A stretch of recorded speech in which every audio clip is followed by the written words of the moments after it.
안녕하십니까? 여러분들 성공 취업과 또 성공 취업을 넘어선 성공 경력의 동반자 성공 취업 엑스파일의 김현빈입니다. 여러분 반갑습니다.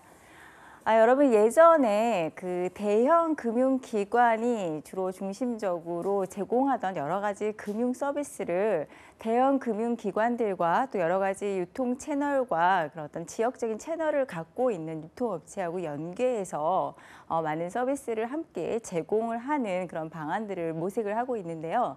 특히 이번 그 평창 올림픽 때 그런 그 여러분들이 자주 이용하시는 편의점에서 특별하게 환전하지 않고도 외환 결제를 할 수 있는 서비스를 제공을 한다고 합니다. 달러뿐만 아니라 그 유로화라든지 엔화라든지 위안화까지 다 결제를 할 수 있다고 하는데요. 예전에는 사실은 기술이 한계가 있었기 때문에 그러한 것들 어떤 이제 그런 금융 서비스는 안전이라든가 그런 것들을 중점적으로 움직였기 때문에 사실 여러 가지 한계가 있어서 여러분들이 꼭 대형 금융기관을 가서 거기에 있는 이제 은행원들이라든가 아니면 거기서 서비스를 하는 직원들을 통해서만 할 수 있었는데 이런 것들이 참 많은 기술의 발달로 그런 것들과 연계해서 뭐 은행이나 대형 금융기관 같은 경우에는 그러한 지역적인 기반들을 이용할 수도 있고 또 비용도 줄일 수도 있고 또 그런 유통 채널을 갖고 지역에 이제 기반을 두고 있는 편의점 같은 경우에는 또 자주 그런 많은 손님을 오게 할 수 있는 유인책으로 또 해서 곧바로 영업과 연결될 수 있는 그러한 계기가 되는 게 아닌가 싶습니다. 여러분들 요즘에 융합형 인재하고 이야기를 많이 하는데요. 제가 이런 서비스를 통해서 많이 느낄 수 있는 것은 이제 앞으로 본인의 전공이 있을 때 그 전공만 정통한다고 되는 것이 아니라 이 전공을 통해서 또는 본인의 전문 지식을 통해서 어떠한 다른 곳에 어떻게 연계시킬 수 있는가에 대한 그런 어떤 좀 더 실용적이고 활용 중심적인 사고를 확장시켜 나가야 하는 것이 정말 진정한 융합형 인재가 아닌가 생각을 하면서 여러분들의 전공 지식을 또 여러분들의 전문 지식을 좀 더 활용하고 실용적으로 이용할 수 있는 여러 가지 채널을 확보하시는 그러한 그 사고를 확장시키는 여러 가지 방법을 좀 스스로 한번 모색해 보는 계기가 되셨으면 좋겠습니다. 자, 그럼 오늘 세상과 기업을 시작하는 금융 강의 시작하도록 할 텐데요. 지난번에는 제가 지금 계속해서 그 이제 연초 들어서부터 우리 여러분들 이제 금융에 대한 것을 좀 더 넓은 그런 숲을 보는 시각을 키워드리기 위해서 여러 정책이라든가 여러분들에게 이제 어떤 공공기관으로서의 역할, 이제 금융에서 중요한 핵심적인 역할을 수행하고 있는 공기관들 중심으로 여러분들께 안내를 해드리고 있습니다. 그래서 공기관의 역할이라든가 아니면은 거기 이제 채용에 대한 것들을 살펴봄으로써 어떤 직무에 어떠한 인재들을 뽑고 또 그 인재들에게 요구되는 역량들이 어떤 것인가를 살펴보고 있었는데 뭐 이제 금융위원회 뭐 신년사를 이렇게 이제 기본으로 시작해서 우리나라의 중앙은행인 한국은행을 살펴보고 또 지난주에는 금융감독원을 한번 살펴보기도 했었습니다. 계속해서 그 시리즈를 연결하면서 여러분들에게 그 강의를 해드리도록 할 텐데요. 그 전에 제가 보니까 이제 여러분들이 금융에 대한 어떤 정의는 내렸지만 금융 시스템이라든가 금융 인프라라든가 그런 것들에 대한 얘기가 많이 나오고 있어서 여러분들에게 좀 더 금융 시스템에 대한 것들을 이해하는 측면에서 오늘 강의를 좀 진행을 하도록 하고요. 그리고 이제 그 금융 시스템 내에서 가장 여러분들이 많이 금융하면 떠올리실 수 있는 은행의 역할에 대해서 그리고 은행이 어떻게 이제 생겼으면 은행이라 우리가 지칭하는 은행이 과연 무엇인가에 대해서 한번 이야기해 보는 시간을 갖도록 하겠습니다. 그래서 지난주는 이제 금융감독원까지 했고요. 그리고 이번에 이제 그 시스템과 전반적인 걸 한번 살펴보고 계속해서 이제 금융공기관에 대해서 이야기를 진행을 하도록 할 텐데요. 공기관이라고 하는 것은 여러분 이제 공기업을 포함해서 공공기관 같은 것들을 이야기를 합니다. 그래서 여러분들 그 알리오라는 사이트에 가 보시면은요. 공공기관과 공기관 해가지고 특별하게 여러분들이 그 많이 선호하시는 공기업에 대한 여러 가지 정보를 볼 수 있습니다. 근데 정보를 보시면은 어떤 기업들은 이제 공기업으로 분류돼 있고 어떤 곳은 뭐 공기관으로 분류되어 있는데 올해도 금융기관 중에서 뭐 금융감독원이라든가 아니면 수출입은행이라든가 산업은행에는 공기업에서 제외됐다. 그래서 이것이 맞느냐, 계속해서 공기업으로 편입을 시켜야 되느냐 하는 이야기가 계속 나오고 있고 또 논란의 중심이 되기도 하고 있습니다. 근데 한번 그런 공기관은 나중에 또 한번 계속해서 시리즈로 보여드리도록 하고요. 여러분들 궁금하신 부분 또 알료를 통해서 한번 이제 선정되는 부분이라든가 그런 것들 또 공기업에 대한 구체적인 내용 정보 한번 살펴보셨으면 좋겠습니다. 자, 오늘 강의는 그렇게 진행하도록 하고요. 그러면은 자, 오늘 또 첫 번째 시간으로 여러분들 세상과 또 여러 가지 그 금융과 연계성 한번 이해할 수 있는 여러 가지 금융기사 한번 살펴보도록 하겠습니다. 자, 먼저 첫 뉴스는요. 사회적 기업과 투자자를 잇는 금융 도매상이 생긴다라는 뉴스입니다.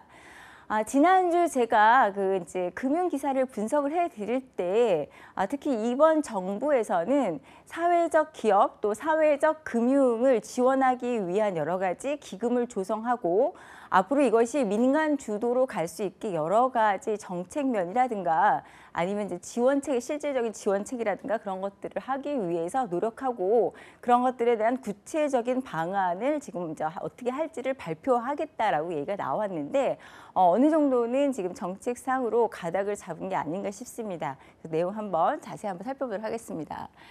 자, 사회적 기업과 투자자를 이어주는 사회적 금융의 도매상이 뜬다는 건데 이게 무슨 말이냐 하면 정부가 사회적 기업 투자 활성화를 위해서 사회적 금융 중개기관을 설립하고 향후 5년간 3천억 원의 사회 가치 기금을 조성하기로 했다는 뉴스입니다. 그래서 이런 것들이 이제 금융기관을 만들어서 이제 실질적으로 주도하게끔 하고 민간 기업들의 어떤 이제 펀드 조성이라든가 이런 것들에서 투자할 수 있게끔 여러 가지 뭐 심사라는 부분이라든가 사회적 기업을 선정하는 기준이라든가 그다음에 사회적 금융을 구체적으로 어떻게 기금을 조성하고 이것을 또 어떻게 투여해서 얼마만큼 수익을 올려서 계속해서 선순환이 되도록 할 것인가라는 이제 그런 내용들이 좀 나오고 있고 아마 이제 계속해서 이제 약간의 실험을 하지 않을까 생각이 드는데요. 내용을 다시 돌아가서 살펴보면 국무조정실과 금융위원회, 기획재정부, 고용노동부, 중소벤처기업부 등 정부의 부처는 8일 국무총리 주재 국정현안점검조정회의에서 사회적 금융 활성화 방안을 확정을 했다고 합니다. 모델은 지금 정부에서 영국 사회투자도매은행을 모델로 해서 이건 이제 실질적으로 아마 이제 발효하려고 하는 것 같습니다. 그래서 특히 이제 사회적 금융은 자금을 회수할 목적으로 사회적 기업이나 협동조합 등에 투자를 한다는 점에서 이제 단순한 기부와는 다르다는 내용을 하고 있는데요. 여러분들 기부 같은 경우는 계속해서 돈을 투입하는 게 의미가 있기는 하지만 자체적인 성장을 통해서 자립하는 데까지 계속 돕기에는 좀 한계가 있습니다. 그리고 기부라는 것은 어떻게 해서 보면 계속 자발적인 것을 끌어들여야 되는 거기 때문에 이 사회적 금융이 요즘은 굉장히 중요하게 자꾸 뜨는 이유는 금융으로서의 어느 정도의 이제 이익이라든가 그러한 가치 실현이라든가 역할을 해줌으로써 계속해서 지속적으로 돌고 돌면서 어떤 이제 뭐 안 좋은 점이라든가 그런 것들은 다시 피드백해서 문제점을 개선하면서 나아갈 수 있도록 해가지고 정착하게 하는 게 목표가 아닌가 싶습니다. 여기 나와 있는데요. 이제 정부가 그리는 그 사회적 금융 모델이 영국의 사회투자 도매은행인 빅소사이어티 캐피탈에서 BSC가 그 모델이라고 나와 있는데요. 여러분들 이거 찾아보시면은 그 사회적 금융에 있어서 이제 많은 모델이 나와 있습니다. 그래서 네덜란드에 관련된 이제 은행도 나와 있고 영국에 대한 것도 나와 있고 이제 이따가 제가 그 시사 용어에서 말씀을 드리겠지만 방글라데시의 그라민 은행도 나와 있고 여러 가지 나와 있는데요.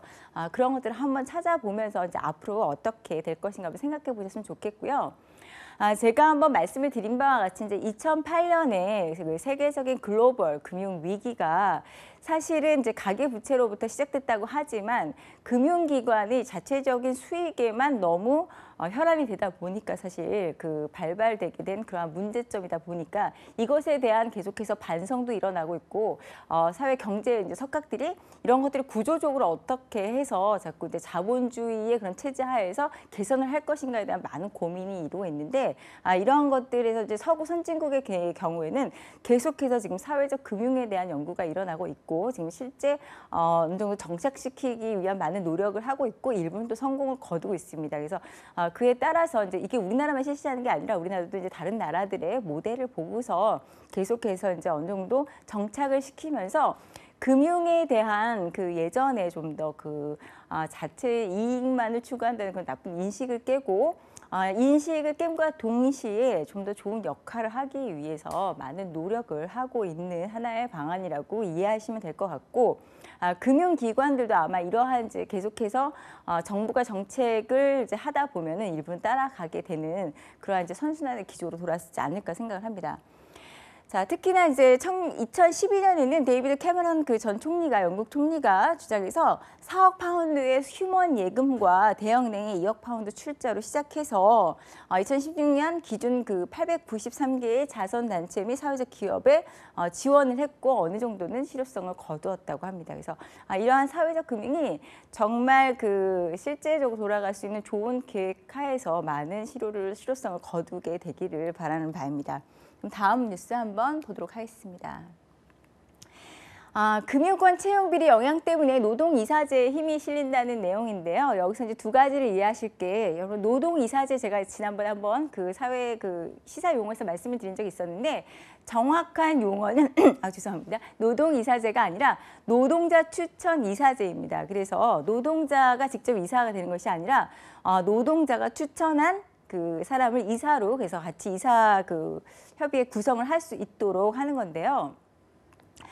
사실 이제 그 노동자들에게 우리는 이제 기업들이 한 가족이다. 그래서 같이 우리는 같이 살고 같이 가는 것이다 해서 책임만을 부여하고 있고 사실은 그 어떤 정책을 결정하거나 전략 면에 있어서는 노동자의 의견을 참여하지 못하게 하기 때문에 어떤 경우에는 이제 이사들이 이사회에서 일부 본인들의 그런 어떤 연임이라든가 아니면 계속해서 본인들의 그런 임원의 자리들을 유지할 수 있게끔 어떤 영향력을 행사할 수 있는 대주주들 중심으로 해서 기업을 운영을 한다거나 여러 가지 문제점을 발생을 하고 있습니다. 그래서 지금 그런 문제 때문에 지금 뭐 금융지주들의 그 회장들의 연임이라든가 그런 문제에 있어서 지금 금감원이나 금융위원회에서도 계속해서 이야기를 하고 있고 노조에서도 뭐 반대를 하는 부분도 있고 얘기가 계속해서 나오고 있는데 그래서 이 노동이사제가 정착이 돼야 한다는 얘기가 계속 나오고 있고요. 또 이번 정부가 약간 진보 성향의 그 정부이다 보니까 여러 가지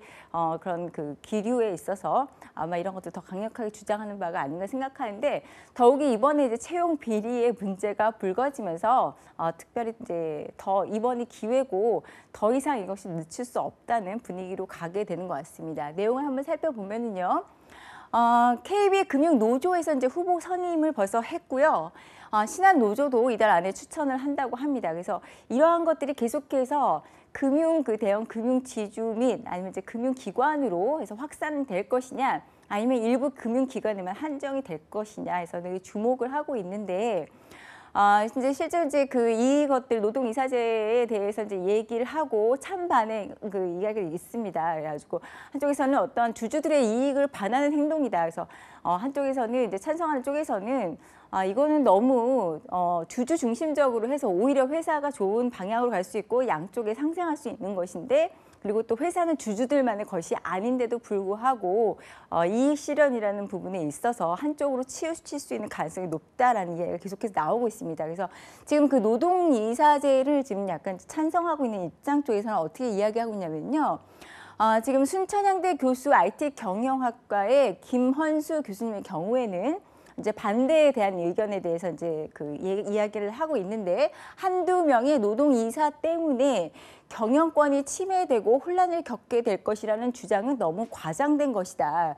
그래서 오히려 노동이사가 이사회에 참여함으로써 경영진의 제왕적이고 불투명한 지배 구조와 채용 비리를 문제를 일정 해소할 수 있다고 그 이야기를 주장을 하고 있습니다. 여러분들 채용 비리에 대한 근절은요. 그 올해 2018년 무술년 금융위원회 그 우리나라 금융정책의 최고 기관인 금융위원회 위원장인 최종국 위원장이 신년사 자체에서 금융권의 채용 비리를 근절시키겠다고 아주 강력하게 시사를 한 바가 있습니다. 여러분들 채용 비리라는 것은요.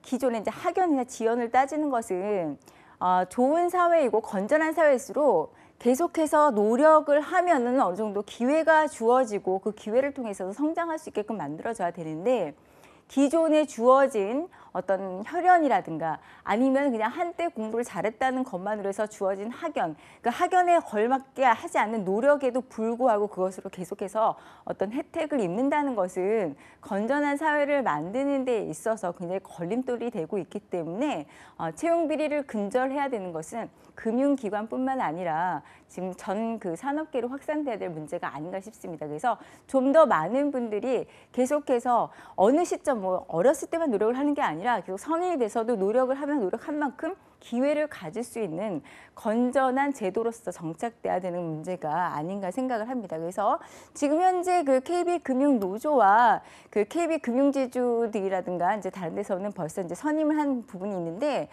지금 선임된 분이 권순환 그 숙명여대 경영학부 교수가 이제 사회이사 후보로 추천이 됐다고 합니다. 그래서 이게 어떻게 될지 앞으로 이제 귀추가 주목이 되는데 앞으로 뭐 꼭 노동이사제가 아니더라도 정착이 되면 좋겠지만 우리가 이제 자본주의 논리 하에서 너무 이제 주주 중심으로만 움직이는 부분이 있는데 이렇게 거기서 일하는 노동자들도 어떤 이제 주식이라든가 그런 것들의 주인은 아니지만 참여해서 일하는 사람인 만큼 주인 의식을 갖게끔 여러 가지 동기부여를 해주는 그런 어떤 제반적인 것들이 마련이 돼야 되지 않을까 생각을 합니다. 앞으로 어떻게 되는지 한번 우리도 한번 관심 있게 한번 봐두면 좋을 것 같습니다. 자, 다음 한번 뉴스 보겠습니다. 다음 뉴스는요. KB하나은행이 금융 API가 공개하는 개방형 플랫폼을 열었다는 뉴스인데요. API가 뭐냐 하면은 응용 프로그램 인터페이스라고 합니다. 여러분들 뭐 잘 아시겠지만 지금 계속해서 그 뭐 핀테크라든가 아니면 여러 가지 금융 서비스에 대한 디지털 기술이 지금 계속해서 이제 그 포함이 되고 있는데 대형 금융기관들이 자체적으로 이제 디지털 인력을 인재 확보에도 노력을 하고 있지만 지금 현재 그런 어떤 핀테크 기업이라든가 앞선 기술을 갖고 있는 데하고 연계하려고 굉장히 많은 노력을 하고 있습니다. 근데 이제 그 중에서 KB하나은행 같은 경우에는 이런 이제 그런 여러 가지 그 핀테크 기업들의 그런 그 기술들을 플랫폼을 이제 열어서 들어와서 실험을 할 수 있게끔 아주 정착할 수 있게끔 아예 개방형으로 해놓는다는 그런 뉴스인데요. 요즘에 플랫폼 비즈니스가 굉장히 많이 이야기가 되고 있는데 어떻게 보면은 그런데 시장을 좀 선점하려는 좀 더 개방적이고 앞선 그러한 그 시도가 아닌가 생각을 합니다. 그래서 오픈 플랫폼은 하나은행의 이제 금융 API를 외부 기업에 공개를 하고 핀테크 기업이 새로운 비즈니스를 개발할 수 있도록 도움을 주는 그런 플랫폼이라고 합니다. 그래서 도움을 주고 또 그런 기술로부터 도움을 받고 하는 서로 상생하자는 그런 그 입장에서는 굉장히 앞으로 좋은 비즈니스 모델이 아닌가 싶습니다. 자, 그러면은 다음 뉴스도 한번 보도록 하겠습니다. 이거는요, 지금 금융위원회에서 인력을 30명 정도 확충을 해야 한다는 그런 내용인데요. 어떻게 보면 좀 좋은 내용일 수도 있겠지만 사실 이것이 이제 너무나 공직이나 공무원의 인력만 늘어나는 것이 아니냐라고 해서 국민의 세금만 가중되는 문제가 아닐지 많은 또 고민이 있습니다.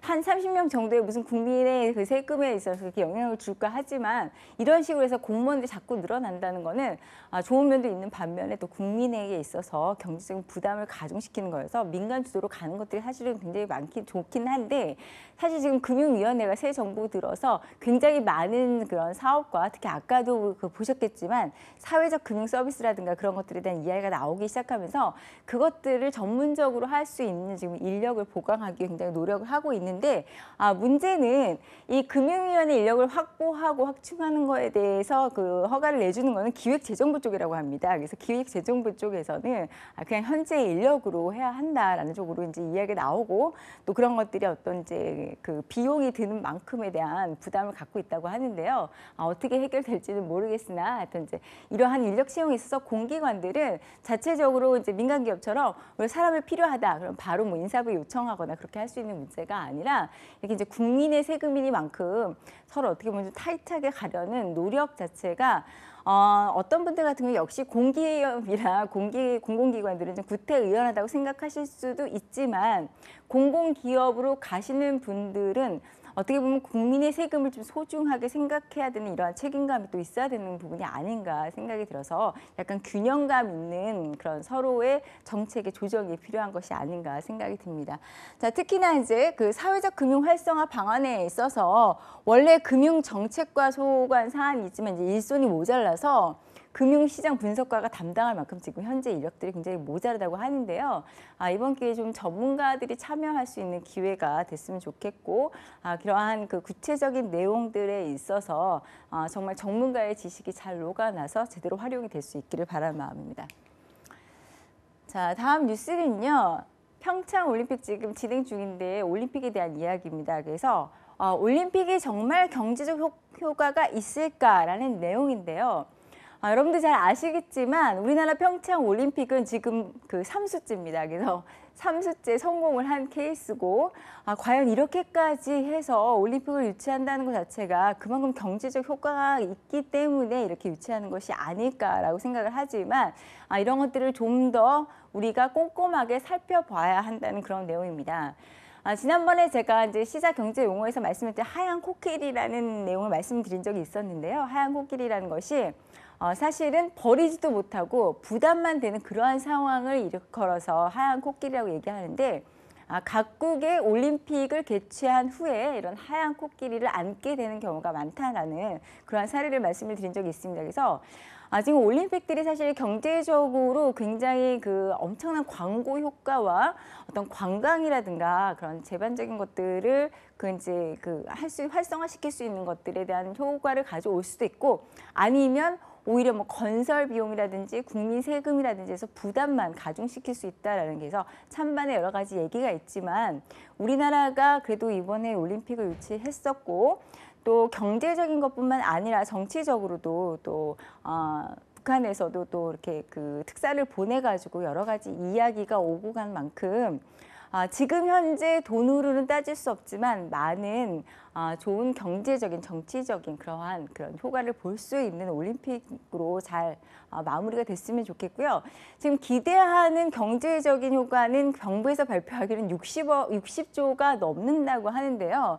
사실은 제 60조까지 과연 될까라는 생각하는데 왜냐하면 이것이 이제 관광도 불러일으킬 수 있고 거기에 관련돼서 이제 어떤 뭐 물건 납품이라든지 그런 것에 대해서 굉장히 활성화되는 분위기로 해서 뭐 숙박업이라든가 해서 많은 사람들이 돈을 벌 수 있다고 하지만 관광이라는 것은 올림픽이 아니어도 어느 정도 이제 계속해서 일어나는 거고 올림픽에 왔었던 사람이 나중에 오지 않는다면 오히려 그런 것들이 그렇게 좋은 영향을 볼 수는 없다라고 해서 이 기사의 의도는 그 올림픽이 정말 제대로 우리에게 좋은 경제적 효과를 주고 우리의 그런 우리가 만든 코리아 메이드 인 코리아를 단 물품들의 그런 제품들의 좋은 광고의 계기가 되기를 바라는 마음에서 아마 기사가 작성이 된 것 같습니다.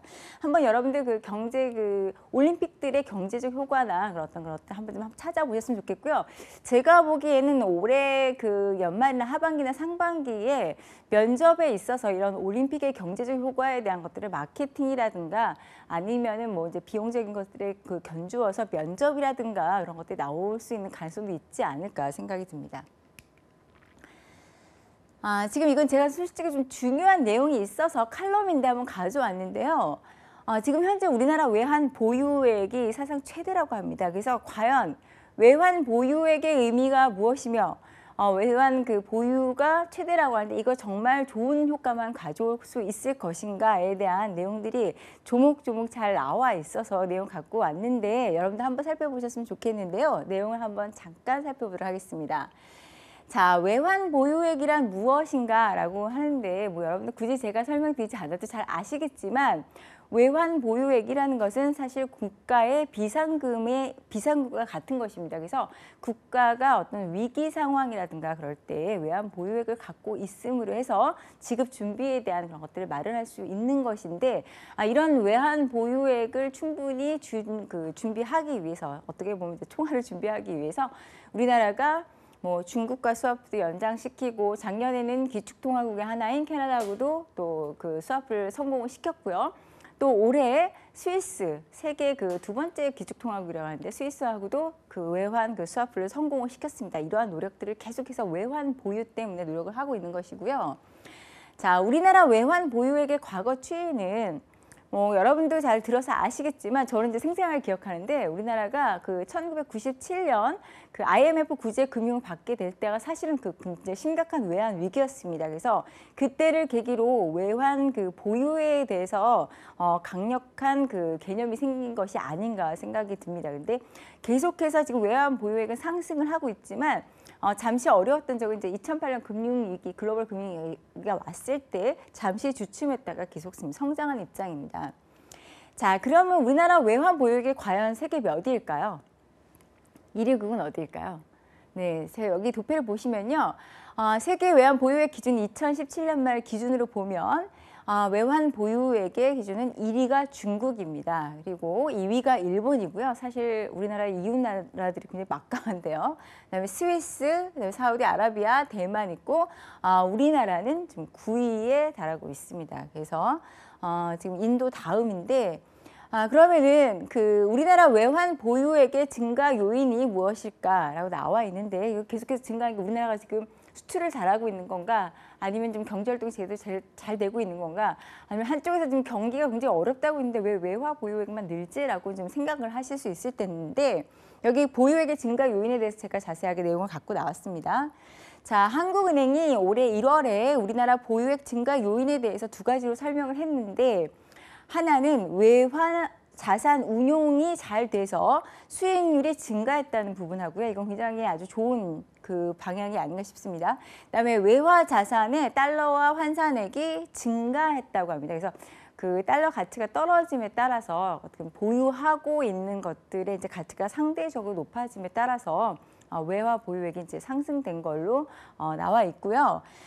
그다음에 우리나라 외화 보유액의 구성은 그 외화 보유는 무조건 달러만 갖고 있는 것이 아니라 유가 증권을 비롯해서 여러 가지 금을 보유하고 있거나 여러 가지를 보유하고 있을 텐데 70% 정도가 유가 증권이고요. 나머지는 예치금이라든가 뭐 SDR이라든가 그다음에 IMF 포지션 금 같은 것들이 나와 있습니다. 그래서 상품이 돼 있는 경우도 있고요. 또 현물이 돼 있는 것도 있고 뭐 그렇습니다. 그래서 그럼 이제 외환 보유액이 크다고 무조건 좋은 것이냐? 그래서 꼭 그렇게 말할 수만은 없는 것이고요. 환율의 문제도 있고 또 그다음에 이제 외환 보유를 할 때 우리가 사들이는 미국 국채의 경우는 사실 그 수익률이 다른 것보다 좀 낮은 편입니다. 그래서 상대적으로 다른 데에 투자할 수 있는 기회를 잃어버리고 미국 국채를 사들이는 거기 때문에 그런 부분에 있어서는 꼭 좋다고만 할 수는 있는 것들은 아니고 그래서 무조건 많고 크다고 좋은 것이 아니라 여러 가지 그때 말해서 이제 균형 유지가 굉장히 중요합니다. 그래서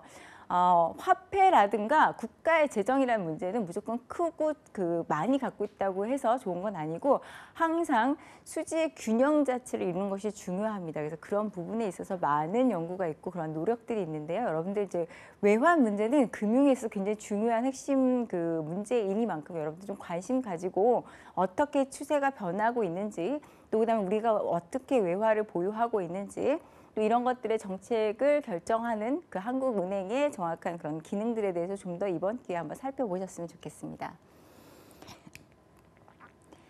자, 그러면 오늘의 이제 핵심 강의인 금융제도와 일반은행과 그다음에 여러분 일반은행과 상대적으로 쓰이는 개념인 투자은행에 대해서 한번 알아보도록 하겠습니다. 자, 여러분 금융제도, 금융인프라하고 얘기들이 많이 나오고 있는데요. 금융제도가 무엇인지 여기서 한번 살펴보고 넘어가도록 하겠습니다. 금융제도 파이낸셜 시스템은요. 먼저 정의를 살펴보면 금융거래에 관한 일제의 체계나 규범을 통틀어서 말하는 것으로 금융기관, 금융시장, 금융수단, 금융상품 등의 구조나 형태를 포괄하는 핵심적인 모든 경제제도를 말한다고 되어 있습니다.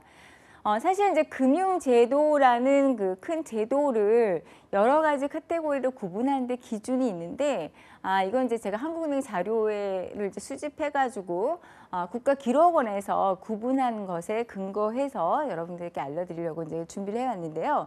여기서 이제 국가 그 금융제도는 어떻게 구분을 하냐면, 금융시장과 그다음에 금융거래를 중개하는 금융입장, 뭐 은행의 경우 이제 간접 간접 금융시장을 중개를 하기도 하고, 그다음에 증권회사라든가 그런 것들은 이제 직접 금융시장을 중개를 하는데, 이러한 금융기관을 통틀어서 금융제도의 이제 하나의 축이라고 볼 수 있고요. 그다음에 금융거래를 총괄하고 지원하는 금융하부 구조로 이제 이렇게 세 가지 나눌 수 있다고 하는데, 금융하부 구조는 무엇이냐고 하면은 이런 전체적인 정책이라든가 뭐 예금자 보호법이라든가 아니면 감독제도라든가 그런 것들의 전반적인 정책 부분과 더불어서 그런 것들을 주도하는, 제가 늘 잘 이야기 말씀드리는 강조하는 금융공기관들, 공기업 또는 공공기관을 생각하시면 될 것 같습니다. 자, 금융시장이요. 여러분들 조금 내용이 복잡하실 것 같은데 이번 기회에 한번 금융시장을 좀 더 약간 자세히 한번 살펴보도록 하겠습니다. 여러분들 금융시장을 한번 구분해 보면은 여러분들 가장 간단하게 나눠볼 수 있는 구분이 뭐가 있을까요? 여러분들 그 여러 가지 이제 금융시장에 대한 구분이 있는데 좀 더 생각을 쉽게 해보신다면은, 아마 기업을 이제 그 서비스하는 대상 주체에 따라서 기업을 위주로 대상 주체 이제 서비스를 진행하면은 기업금융이라고 볼 수 있고, 그다음에 개인을 주체, 그러니까 개인 보통 이제 가게라고 많이 이야기를 하면은 개인 금융이 될 수 있고, 그런 식으로 구분을 하기도 하고요.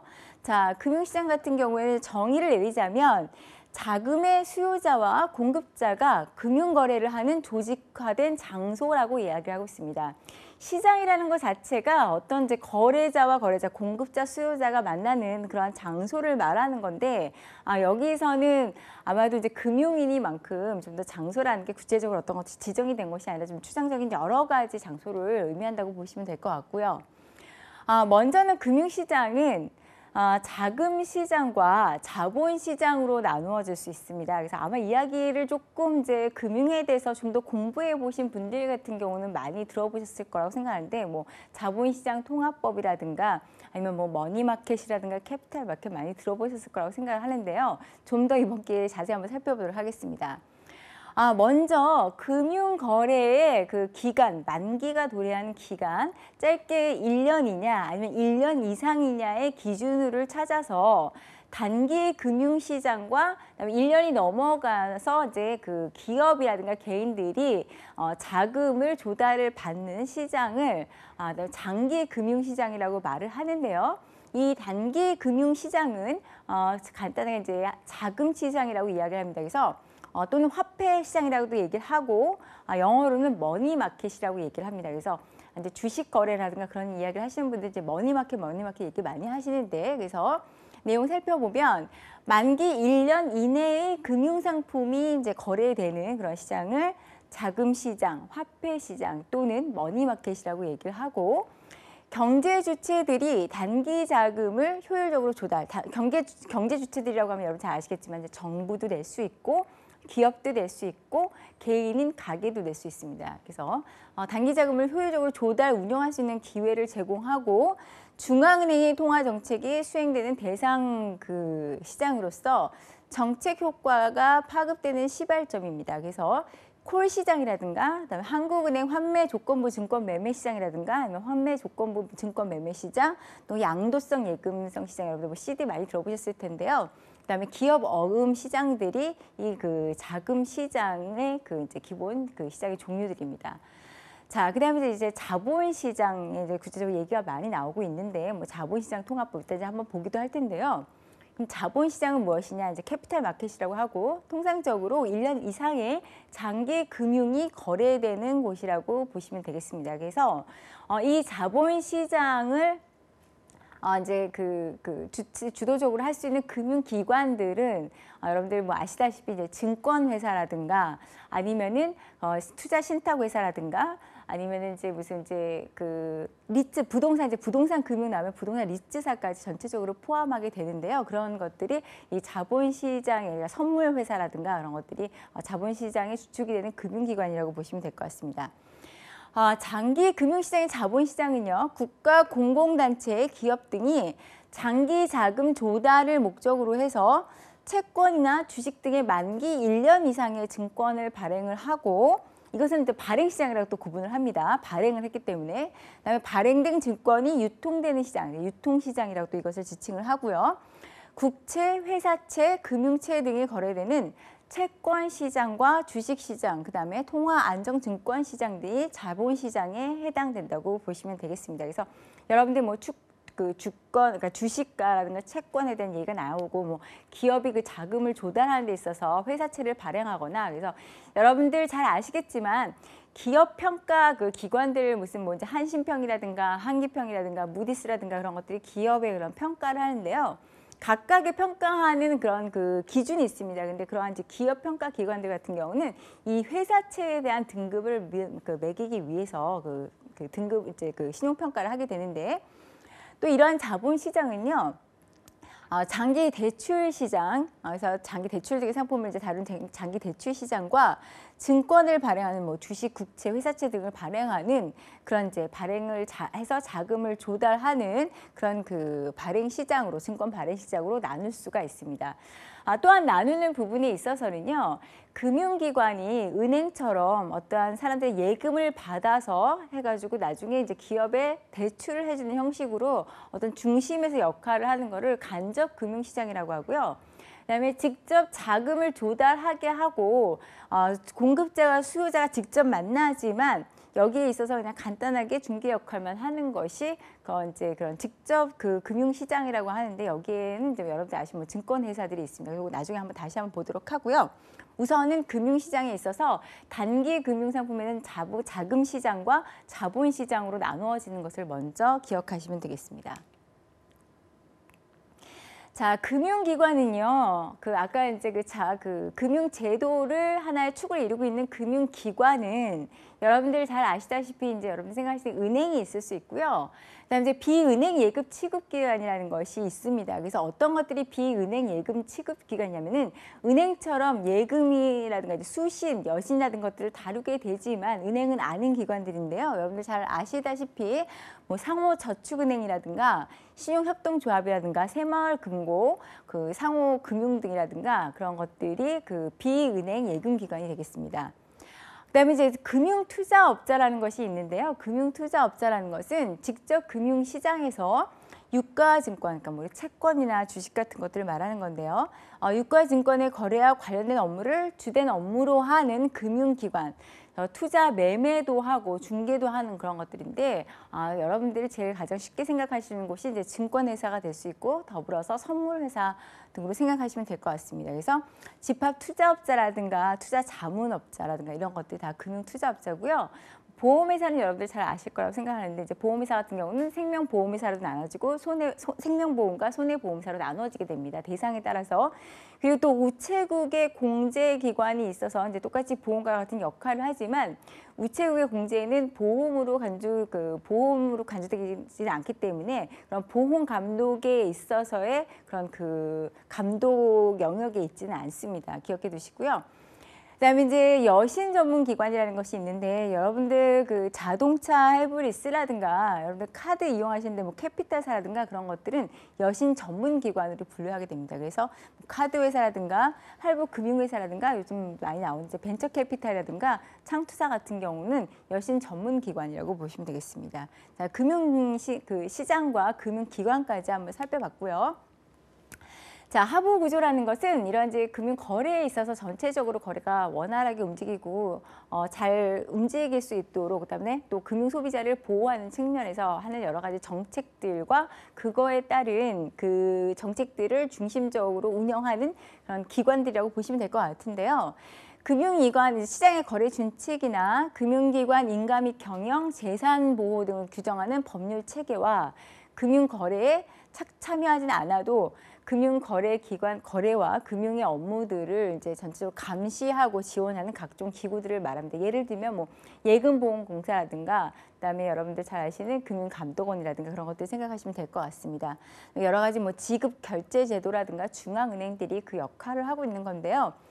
자, 그럼 이런 금융제도가 무엇이냐, 왜 이런 금융제도가 있어야 되느냐 하면은 금융제도의 그런 중요한 기능 자체는 가계나 기업이나 정부 금융기관들이 이제 경제 주체들의 저축, 차입, 보험 계약을 통해서 소비나 투자와 같은 경제 활동을 원활하게 수행할 수 있도록 전체적으로 지원하는 것이라고 보시면 될 것 같습니다. 자, 이런 금융제도와 거기에 제도의 주축을 이루고 있는 금융시장과 금융기관, 그 다음에 금융의 하부 구조 한번 카테고리 구분해 보셨으면 좋겠고요. 자, 오늘은 그 중심에 있는 은행에 대해서 이제 먼저 좀 설명을 드리도록 하겠습니다. 여러분들 은행 많이 이야기하시고 그 작년 하반기에 4대 금융지주에 속하는 은행에서 많은 채용이 이루어졌었고 또 여러분 많이 관심 가지셨을 것으로 예상하고 앞으로도 또 많이 관심을 가지실 텐데 자, 그러면 이 은행이라는 것이 무엇이고 우리가 뭐 또 상업은행이라고도 얘기하고 있는데 투자은행이라고도 얘기하고 있는데 그것이 무엇일까 한번 살펴보도록 하겠습니다. 자, 우리가 통상적으로 하는 은행이라는 것은요. 영어로는 커머셜 뱅크라고 합니다. 그래서 상업은행이라고 이야기하는데 여러분들이 자주 이용하시는 예금을 받거나 대출을 받거나 하는 곳들은 모두 이 일반 은행인 상업은행 커머셜 뱅크라고 보시면 될 것 같습니다. 내용을 보면요. 은행은 예금을 받고 대출해주는 금융기관이다 라는 이 정의 자체가 상업은행에 해당되는 정의입니다. 자, 은행이란 명칭은 원래 중앙은행, 상업은행, 투자은행 등 다양한 형태의 금융기관에 공통적으로 쓰이고 있으나 전통적인 의미에서 은행이란 것은 예금을 받아 대출이나 어음 할인, 단기적인 상업 자금을 공급하는 좁은 의미의 상업은행, 커머셜 뱅크를 지칭하는 것이라고 보시면 될 것 같습니다. 고유의 업무는요, 여러분들 이제 예금, 수신이라고도 얘기하고요, 대출, 또 여신이라고도 얘기하고요, 여러 가지 뭐 송금이라든가 환거래라든가 그런 것들, 뭐 내국환도 있고 외국환도 있고 여러 가지 업무라고 볼 수 있고요, 네, 지급 결제를 하는 것들을 고유 업무로 하고 있습니다. 이 이제 커머셜 뱅크는 또 어떻게 나눌 수 있냐면 여러분들이 생각하시는 일반 은행은요, 여러분들이 가장 많이 이용하셔서 잘 알고 있는 시중은행과 또 그다음에 이제 지방은행과 또 우리나라에 들어와 있는 외국은행의 한국 지점 또는 서울 지점을 생각을 하시면 될 것 같습니다. 그래서 대한민국의 한번 은행을 살펴보도록 할 텐데요.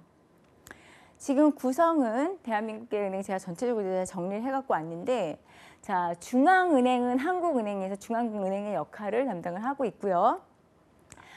국책은행으로는 지금 KDB 산업은행과 한국수출입은행, 기업은행이 IBK 기업은행이 국책은행법에 의해서 설립된 국책은행입니다.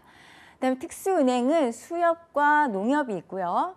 그다음 이제 그 시중은행은 여러분들 잘 아시는 그 KB국민은행, KB하나은행, 그다음에 우리은행, 신한은행, 그다음에 SC제일은행으로 한국의 SC가 제일은행을 흡수합병함으로 해서 법인이 있는데 지금은 SC은행으로 이름이 개명이 되었고요. 그다음에 시티은행이 있습니다. 이 중에서 KB은행과 그다음에 KB하나은행과 신한은행 같은 경우에는 대형 그 금융지주에 소속된 은행이고요. 우리은행은 좀 다릅니다. 그래서 그룹으로 소속이 되어 있고 우리은행도 이제 지주사 전환을 굉장히 많이 시도를 했는데 현재는 지주사는 아니고요. 현재는 이제 농협 그 금융지주에서 농협이 금융지주 소속으로 은행으로 되어 있습니다. 그 다음에 이제 지방은행이라는 게 있는데 사실 지방은행이라는 것들이 설립된 배경은 지역 경제를 살리자는 의도로 해서 지역에 있는 그런 중소기업의 혜택을 주기 위한 정책의 일환으로 해서 지방은행법에 의거해서 설립된 것들이 지방은행인데요.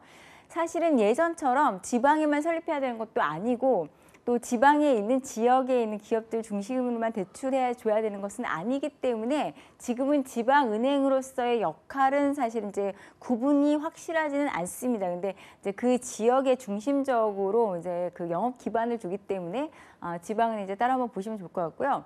제가 그 가끔 그 지방에 강의가 있어서 지방에 내려가면 재미있는 것이 서울에서는 대부분 이제 뭐 시중은행 중심으로 KB하나은행이라든가 아니면 KB국민은행이라든가 아니면 신한은행이라든가 그런 것들 이제 자주 보여지고 일반 지방은행들 같은 경우는 좀 찾기가 힘든데 뭐 대구를 간다거나 광주를 간다거나 그러면 온통 그 지역에 그 은행들이 굉장히 많고 곳곳에서 찾을 수 있습니다. 그래서 지방 은행들의 그 지역적인 기반들 또 그 지역 중심으로 또 그 인재들을 채용을 합니다. 그래서 많은 또 그 인재 채용에 대한 기회가 현지의 그 지역에 있는 분들한테 많이 주어지는데 앞으로 이런 지방 은행들도 현지에 있는 시중 은행과는 뭔가 영업 전략을 좀 차별화해서 정말 지역 경제를 활성화시킬 수 있는 역할을 잘 담당을 했으면 좋겠습니다. 그다음에 작년에 이제 한바탕 지각 변동이 일어난 그 K뱅크와 카카오뱅크 여러분들 잘 아시지만 인터넷 전문 은행이 출범을 해서 하나의 우리나라의 은행으로서의 주축을 이루고 있고요. 이 K뱅크와 카카오뱅크는 여러분들 잘 아시다시피 은행이기 때문에 제1금융권입니다. 제1금융권과 제2금융권을 분리를 하게 돼 있는데요. 여러분들 알고 계시는 모든 여기에 있는 은행은 제1금융권이고요. 제2금융권이라고 지칭하는 것은 여러분들 뭐 증권회사라든지 보험회사라든지 아까 나와 있는 기타 뭐 여신 전문기관이라든가 그런 것들을 제2금융권으로 서로 분류해서 이야기를 하고 있습니다. 참고하시고요. 지금 외국은행 국내 지점은 사실 우리나라에 처음 들어오기는 예전에 그 체이스 맨하탄 은행이 67년에 이제 처음 그 국내에 들어와서 점점 많은 은행들이 이제 확장을 했었는데 한동안 이제 그 은행들이 많이 나가고 서로 합병이 되면서 다시 들어왔었습니다. 그래서 우리나라 다시 이제 많이 또 들어와서 확장을 하다가 금융위기 이후로 좀 몇 개 은행이 나가긴 했는데요. 은행업이 그런 이제 정착하는데 여러 가지 뭐 어려움도 있을 수 있고 하긴 하는데 좀 안타까움이 있었습니다.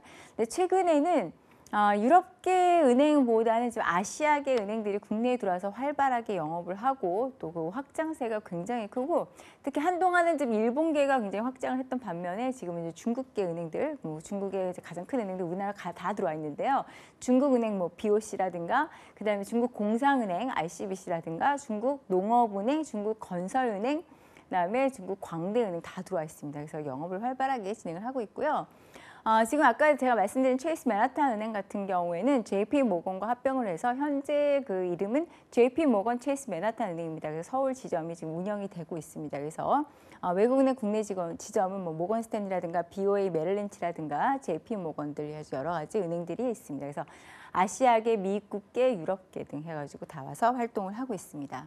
자, 이러한 은행은요, 제가 아까 말씀드렸듯이 전체적으로 다 커머셜 뱅크고 그런 영업 행위를 진행을 하고 있고요. 우리가 이러한 은행 중에서 이제 그 외국 은행에 대한 그 이해나 인지도가 좀 없는 것은 외국 은행 경우에는 그 서울 지점에 있는 경우에는 거의 그 기업 금융 중심으로 움직이고 개인 금융 거래는 일부 몇몇 은행만 한정돼서 움직이고 있습니다. 그래서 해외에 나가면 많이 거래를 할 수 있는 반면에 거래를 많이 하지 못하다 보니까 제가 전에 외국계 은행에 지원하는 그 여학생들을 봤는데 외국 은행 중에서 아는 은행을 대봐라 했더니 시티은행하고 HSBC 외에는 다른 은행들을 전혀 모르더라고요. 그래서 제가 한 학생의 경우는 스위스 저축은행이라고 해서 조금 웃은 적이 있었는데 스위스 저축은행은 외국계 은행이 아니고요. 저축은행입니다. 그래서 아까 말씀드렸듯이 비은행 예금 취급기관이고요. 그런 것들 좀 잘 기억을 해 두셨으면 좋겠습니다. 자, 은행의 주요 업무로는요, 여러분들 아시죠? 뭐 예금 수신, 대출 여신, 환거래가 있어서 여러분들 뭐 예금과 대출과 환거래 업무 잘 아실 거라고 생각하고요. 부수 업무라는 게 있는데 부수 업무가 뭐냐면은 은행법에 의거해서 은행업이 아닌 업무 등을 이야기합니다. 그래서 뭐 투자 신탁 업무라든가 여러 가지 요즘 하고 있는 투자 금융 업무들을 그다음에 뭐 방카슈랑스라든가 그런 업무들을 부수 업무라고 보시면 될 것 같습니다. 자, 여러분들 이제 투자은행 업무라고 해서 요즘 IB 하는데요. 투자은행 업무가 뭐냐면은 사실 일반 은행 커머셜 뱅크하고 하는 은행의 업무는 아니고요. 이 투자은행의 업무는 사실 증권사가 하는 업무로 생각을 하시면 됩니다. 그래서 투자은행 같은 경우에는 간단히 살펴보면 신규 증권 발행으로 해서 장기 자금을 조달하려는 자금의 수요자와 자금의 공급자인 투자자 사이를 연결하는 중개 기능을 주요 업무로 하는 은행인데 이런 것을 증권 인수업자라고 하고요. 지금 예전부터 우리나라도 이 한국형 투자은행을 만들어야 된다. 그래서 골드만삭스 같은 그런 한국형 투자은행을 만들어야 한다 해서 굉장히 많은 이야기가 나오고 있고, 2009년에 시행된 자본시장 통합법은 사실 이 한국형 IB를 만들기 위한 근간을 마련하는 정책으로 시작이 된 겁니다. 그래서 제가 오늘 준비를 해왔지만 그 시간이 조금 없는 관계로 자본시장 통합법과 투자은행에 대해서는 다음번에 좀 더 자세하게 이야기를 해드리도록 하고요. 일반 은행과는 그 약간 비교되는 개념이고, 여러분들 은행에서 하는 그런 그 IB는 그 은행이 아니라 증권사에서 하는 업무라고 생각하시면 되고, 최근에 그 신년초에 나왔던 기사 중에서 이제 드디어 한국형 IB가 탄생한다는 그런 기사가 증권사 중심으로 나왔던 것들이 있는데, 그렇게 이해하시면 될 것 같습니다. 자, 그러면은 오늘도 여러분들의 이제 시사 상식과 논술, 금융 면접을 위한 여러분들 시사 용어 한번 살펴보도록 하겠습니다. 자, 그라민은행이라고 나와 있는데요. 그라민은행이라는 것은 여러분들 그냥 일반적 은행이 아니라 그라민 자체가 소액 금융기관이자 지역개발은행을 말합니다. 그래서 여러분 아까 그 사회적 금융 얘기 계속 드렸었는데요. 이게 대표적인 사회적 금융기관 중에 하나고, 이제 마이크로 크레딧 같은 걸 찾아보시면 아마 그 이야기가 많이 나올 텐데요.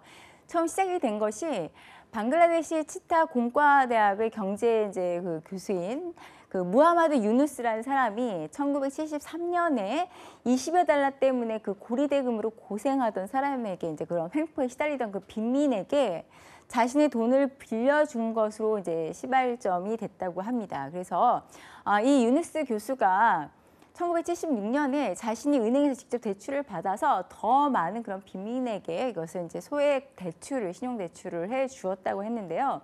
빈민이고 현재 신용 상태가 없는 만큼 은행을 이용할 수 없는 어려움이 있어서 또 고리대금의 악순환에 벗어나지 못하는 사람들을 경제적 자립을 도와주기 위한 그러한 시도로서 했던 것으로 굉장히 의미가 큰 그러한 그 은행입니다. 그래서 대표적으로 그라민 은행 굉장히 많이 나오고 있고요.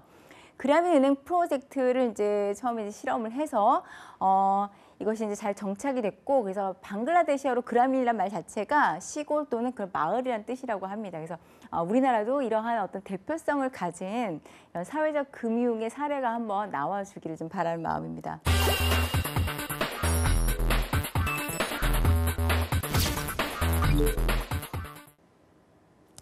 네, 여러분 오늘도 여러분들의 금융 지식과 또 시사, 경제 상식과 또 여러분들의 사고를 확장시켜주는 한 권의 도서를 소개시켜드리도록 하겠습니다.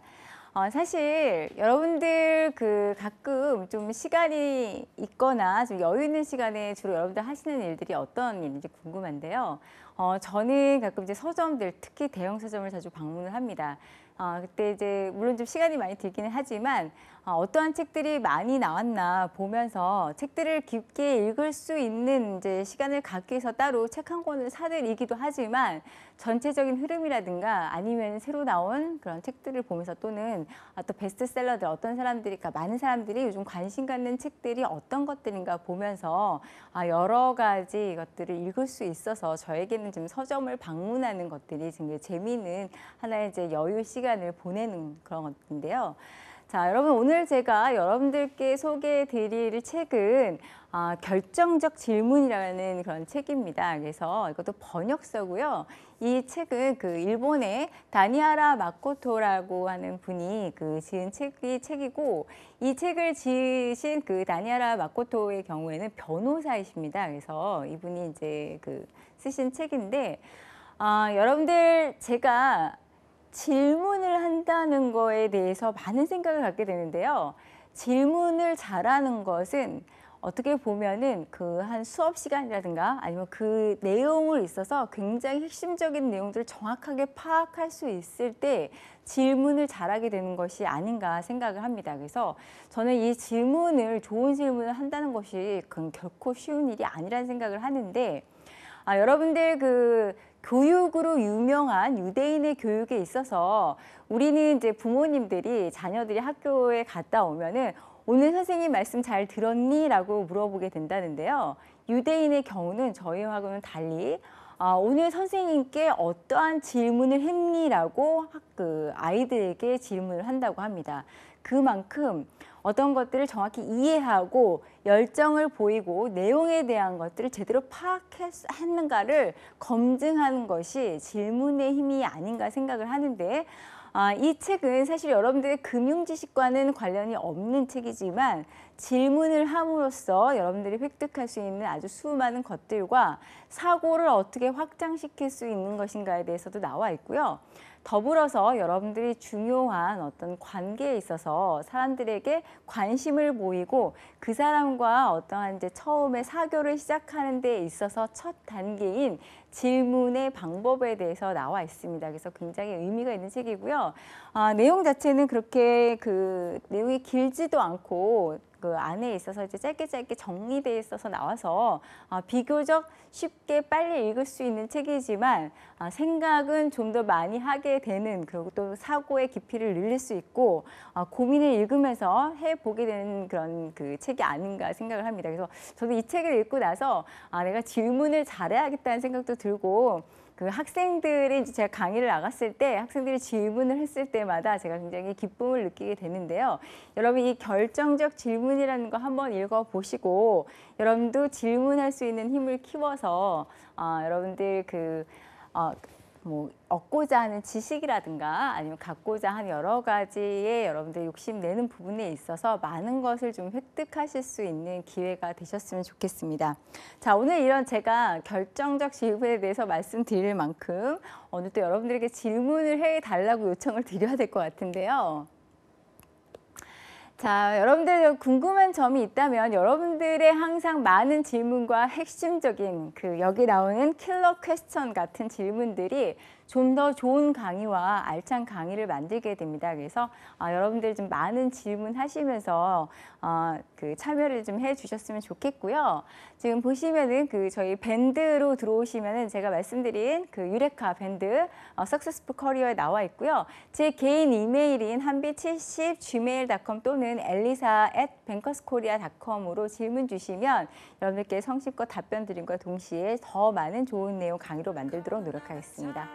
자, 그럼 바쁘게 달려왔는데요. 여러분들 건강에 유의하시고요. 또 다음 시간에 뵙도록 하겠습니다. 감사합니다.